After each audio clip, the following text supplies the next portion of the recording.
Le témoin RMC, ce matin, le combat d'une mère contre la prostitution des mineurs. Bonjour Jennifer Payet.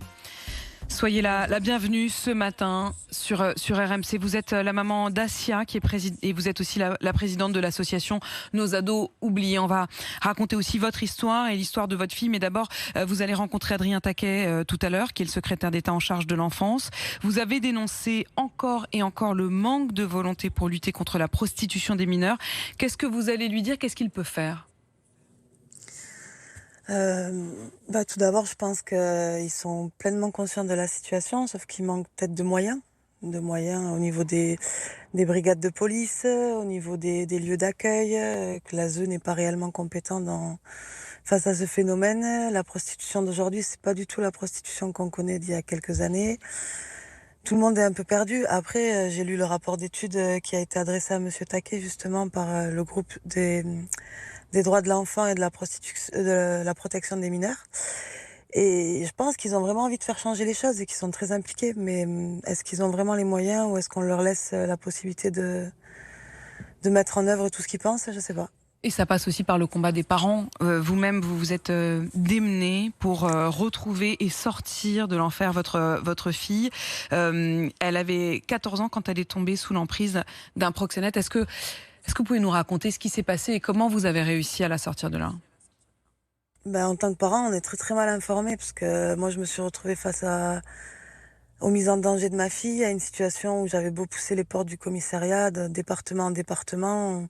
On me répondait toujours que si ma fille le faisait, c'est qu'elle était consentante, que sinon elle pourrait partir en courant. Le mot emprise, ils comprenaient pas ce que c'était. D'un département à l'autre, j'arrivais avec mes dossiers sous le bras dans les brigades. Et on me répondait souvent que territorialement incompétent d'un département à l'autre. Je pense qu'il manque beaucoup de choses pour que ces dossiers-là puissent arriver à terme, en fait. Il m'a fallu, moi, faire l'enquête, moi, retracer ma fille, trouver des photos sur les sites d'escorte, trouver les Airbnb dans lesquels elle était, en retrouvant des photos. Ça a été vraiment un long combat de 2 ans. Ça se passe sur Internet, ce proxénétisme-là. Ça s'est passé sur Internet pour votre fille? Oui, oui, oui. Alors, très peu sur Instagram et Snap, mais énormément sur des plateformes d'escorte, comme Sex Model, Viva Street ou Annonce. Et vous avez vous-même été sur ces sites pour retrouver votre fille? Oui, je me faisais passer pour un homme. Et qu'est-ce qui s'est passé? Est-ce que vous pouvez nous raconter cette enquête? Il me fallait envoyer des messages à ma fille comme si j'étais un client.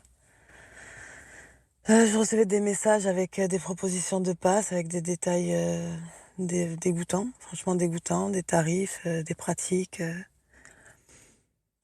Acheter des fausses cartes SIM, enfin des téléphones prépayés pour pouvoir communiquer avec elle sans qu'elle sache que c'était moi.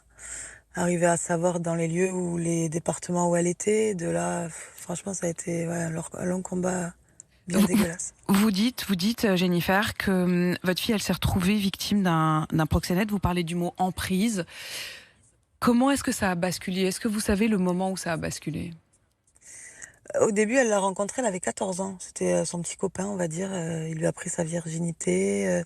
Ils étaient plus ou moins en couple. Et puis rapidement, elle s'est mise en fugue pour le rejoindre. À ce moment-là, elle était confiée à l'ASE. À l'aide sociale à il l'a l'enfance. amenée à l'aide sociale à l'enfance, pardon. Il l'a amenée sur le terrain en lui disant que, puisqu'ils étaient en fugue, il fallait subvenir aux besoins. Vous voyez, il fallait payer l'hôtel, il fallait acheter à manger. En fait, elle avait pas l'impression que c'était de la prostitution qu'elle faisait. Puis c'était du michetonné. Mais bon, michetonné en vendant son corps, quoi.